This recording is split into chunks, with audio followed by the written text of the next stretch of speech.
কাজকর্ম সব শেষ, রাতে আপনি শোবেন, শুয়ে উপরের দিকে তাকাবেন। এখন উপরের দিকে তাকালে তো টিন দেখবেন, না হয় ছাদ দেখবেন, কিন্তু আপনি মনে মনে বলবেন আমি আমার আল্লাহর সাথে কথা বলতেছি। এবার আপনার যা বলার, যা ভুল স্বীকার করা দরকার, আপনি উপরের দিকে তাকায় তাকায় নিজে নিজে কথা বলবেন।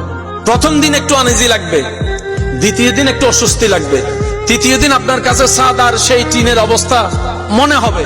কিছুদিন যদি আপনি এই কাজটা করেন, দেখবেন একটা সময় গিয়ে আপনার এই জায়গায় একটা আলাদা শান্তি লাগবে, মনে হয় যেন রহমান আপনার সাথে কথা বলা শুরু করছে।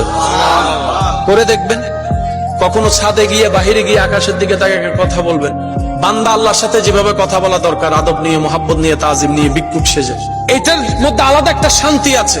এটা আমি বুঝাতে পারবো না জিনিসটা কি, কারণ কিছু জিনিস আপনার জীবনে এমন আছে যেটা আপনি নিজে বুঝেন, কিন্তু অন্য কাউকে আপনি বুঝাতে চাইলে পারবেন না সেই লেভেলে।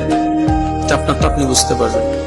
তো কখনো যদি সময় হয়, ইচ্ছা হয়, নিজে নিজে নিজের রবের সাথে একাকে কথা বলবেন। মানুষজন আছে, অভ্যাস হয়ে গিয়েছে আপনার কথা বলার, কিন্তু মানুষের কারণে আপনি সেই সুযোগটা পাচ্ছেন না।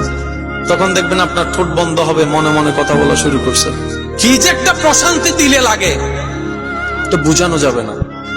যে সুযোগ হয়, আপনাদের ইচ্ছা হয়, করে দেখবেন। তবে এটা একদিনে হবে না, কারণ বান্দা রবের রহমতের কাছে যেতে গেলে শয়তানের পেট কামড়ায়। শয়তান আপনাকে আমাকে সহজে রহমানের রহমতের কাছে যেতে দিবে, তার কাজ যেতে না দেওয়া। বান্দার কাজ হচ্ছে জোর করে শয়তানকে পিছনে ফেলে রহমানের রহমতের কাছে যাওয়া।